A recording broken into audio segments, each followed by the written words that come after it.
run Bow Wow out the club. And then I was getting at him on Twitter and all kind of shit. I was getting at him, man. So first, before we start, and if you one thing I want to start off with before I say to my mind to people is like anything you want to do in life, do what you want to do. You have to live your true identity in order to gain or to access your best out of life and your success and everything you want to do is to live your truth, be your true self.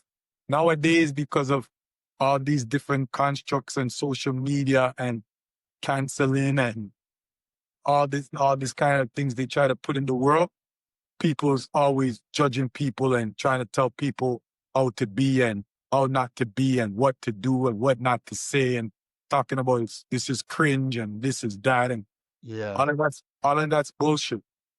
We're 9 billion, 9 billion people however much on this planet, and everybody's their own individual to do their own thing. Doesn't matter about if you're family, if it's your family, your friend, your woman, your man, your children, your parents. Once you're of age, you live your true self, your true identity, and live your truth. You're gonna feel more better about yourself. You're gonna access and gain more out of life. But when I was talking about my time in Jane and Finch, I want to explain this a little bit more. How I end up in that time is because my family moved up to the west side, moved up around like what you call it, Western Road and Finch area.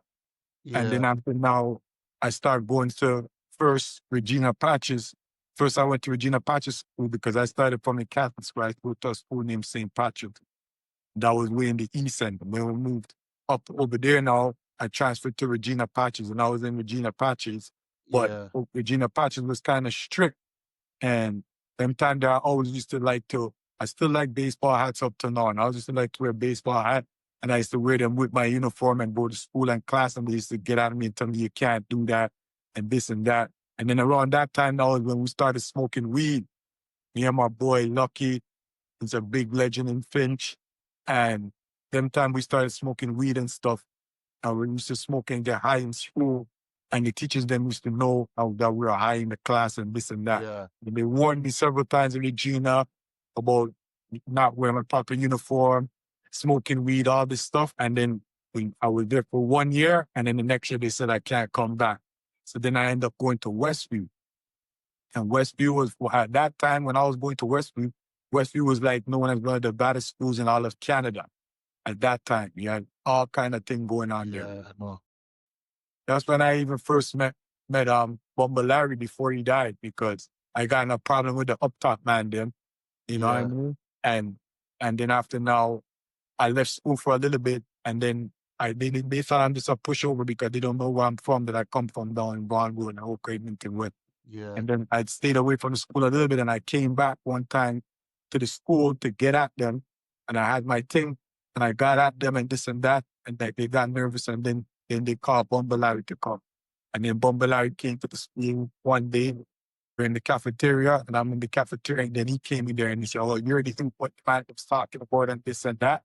And then after I said, and then I had my thing on me and I popped it off in the cafeteria too. And then after he was like, okay, that's how you move, whatever. And he just left and that's it. And then I said, you know what? I ain't going back to school no more. And that's when I stopped doing the school. Yeah. And then that time, though, I started hanging out with the man then. And that's when the Vice Lord started up. And out of the Vice Lords now turned to Bloods. You know what I mean? And that's how that whole thing started. And then the separation started. I told the whole story about that. And then one side turned Blood and one side turned Crip. And then Yeah. that's how the whole thing started. But that's just my history of how I ended up in Finch and stuff like that. That's the next thing people don't understand, you know. Back in the days, I know enough families was like that. Because even my family too. We moved mad times before actually just settling down at one place Yeah. for a long time. In the beginning time, we moved mad places. I live up on Eglinton up there at one point, over Eglinton and Keel. That's long time ago. That's on the up block too, back then and that's like way before all this shit happened. I was young. We Yeah. lived on Davenport, you know. I lived at Chuchu Way, like Martha Eaton Way, when those buildings were brand new. brand When, new. when they over there for a time in, But you you know know. what's so funny? Just the other day, it was a couple months ago when we moved the chopper. Didn't realize we're like the first set of people that lived in the building.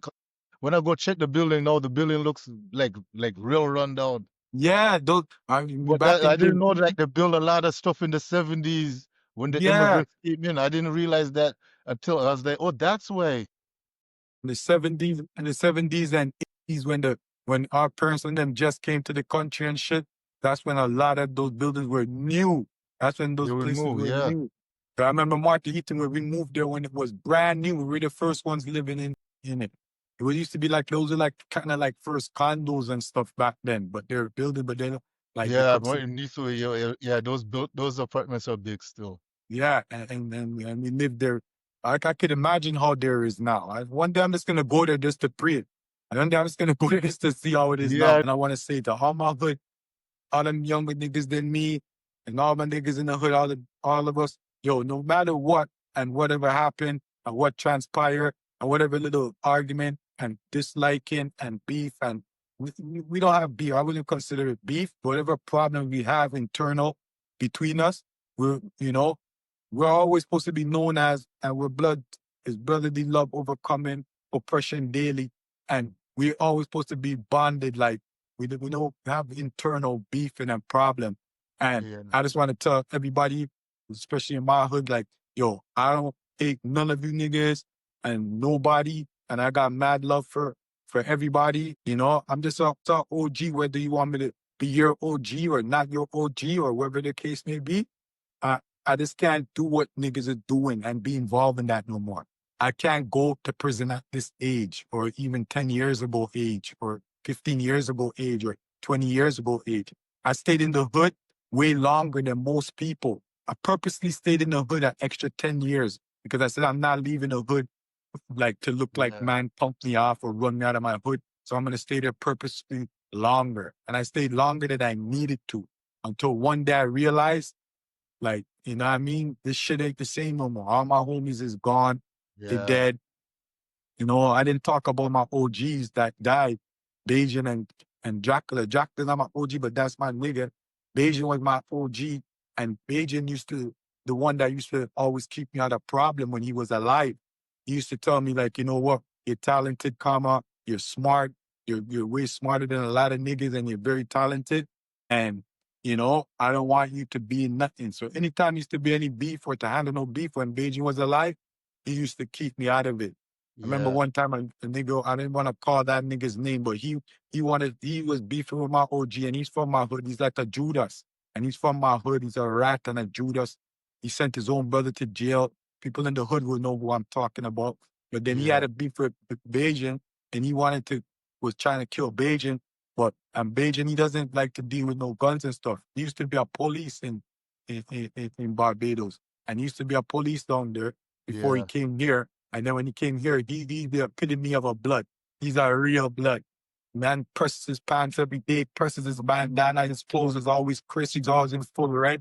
And he was the biggest OG for us in the block, besides my nigga Germs, who's the original OG, even the yeah, big OG. And Bajan used to come check me every day, every morning, every time, come to my spot, the same studio up top, and come check me and always tell me, stay out of trouble, don't get in trouble with these guys. If anything goes on in the block, we'll handle it, this, that. And even when the man one day that wanted to kill Bajan was pulling up on the block, it was like after school time and rush hour hours, and he'd come pulling up on the block and we're standing outside. And I have a thing on me in my waist, and we're standing outside. And the man pull up right there, and the traffic stopped him right in front of us. He couldn't go no more. Stopped right in front of me and Bajan. And I went like this to draw for the thing, done him, and Bajan put his yeah, hand on him and stopped me. And he stopped me and he said, no, don't do it. He said, I don't want you to do that. You have too much potential. This was before I didn't even do nothing big, big, big yet. So big, big, big. I was doing music and stuff, but this was before I really started to make some noise. And he used to tell yeah, me that and he stopped me. And then after, even when the traffic eased up now and the nigga drove up more and Beja took his hand off, I went to go run down the nigga and he held me again. And he held me again and pulled me back. Do you know that my nigga, like, that nigga came back and he killed my OG. you know, his brother now, and them, and my next nigga at the time, named SP. Even that nigga went looking for Bajan up at Bajan used to live on Eglinton. And the guy went looking for Bajan, and the man were on the back step, and there was a window there where they could only see out, but you can't see in. And Yeah. he was at the other side trying to get in the door to go in Bajan's house where Bajan lives with his mom and his brother and this and that to go try to done him. And then my nigga took out the machine and put it on the glass and had it on the nigga's head and was gonna done him right there. And Bajan's little bro said, no, don't do it because Mom Dukes is upstairs. It's going to cause a big problem. So my nigga was like, come on, we have him here. And he didn't do it and let him slide. And then after a few months later, or a few months later after that, couple months later after that, one day we're in my studio and then this idiot nigga, I hate him up to today. I never wanted to, I ain't calling him, I hate him. I don't like him at all. We're in the studio and the niggas are still looking for Bajan because he robbed Bajan money, you know. But instead of, he wants to try to take out Bajan. And then looking for Bajan and it's a heavy beef. Plus we have beef with the ops and them and it's hectic in the hood. Yeah. And then we used to have after hours. We were known for the after hours around there. Up by Linton at Oakwood and Vaughan, used to have one called Stone. And Matt used to come from all over. And it used to be the only after hours. That time, Club District and those stuff wasn't popping so much yet. And all the shit used to go on down there. And then this nigga came now to the studio and we're all just chilling in the studio. And he comes to the studio and he says, yo, and I told Bajan, I said, we're not going to no after hours. And I told the man, we're not going nowhere. We're not going after hours. We're going to just pick it there and just bull out right here. You know what I mean? Yeah. And if anything happens, we'll hear. The captains then will come and tell us, or other local soldiers will come and show us what's going on that block, and then we could just go and deal with it. And that time, I didn't want to go into all them details, but we were well sturdy. We were well sturdy still, and just got a whole bunch of new sticks and this and that. And we're sitting there in the studio and have it up, you know. And after I tell them, we don't need to go outside and be in no trouble. We just stay in the studio and burn herb and drink and do our thing, and we're good. And it's because he had come to the studio now and telling Bajan. And Bajan wanted to go, you know, but I calmed him down and I had him there and told him, don't bother with it. And he said, all right, all right. Then this little idiot come down and tell him, yo, Bajan, come with me. Let's go to the after hours. I got a pumpy. He had a pumpy on him. He said, I got a pumpy here. I got this on me. Don't worry about it. Let's go there. This and that. And then Bajan was like, yeah, let's go. Bajan never scared of nothing and he want to go. And then he said he's going to go. I said, you know what? I'm going to chill. If anything, I'll come over later or something, but I'm going to chill for right now. And then Bajan went. And then after me and my boys in the studio, my right-hand man at the time, but, you know, we're in the studio and then so our catty came running and come to the studio late in the night now and says, yo, that nigga's around the place and they seen him around the place and this and that. And came. I told my nigga, yo, go get 2 things like this and come. And he got the 2 things and we went there and we went to the after hours and we're waiting there. And I said, let's stand at the bottom of the step and just wait and see when the man comes. And we're waiting there, have one in the head, each of them, and we're waiting there for the man to come. And we're just standing there. Where we are is dark. When you look down, you can't see nobody, but we could see the lights up there. So we said, anytime he comes down the step, we're going to light him up, man.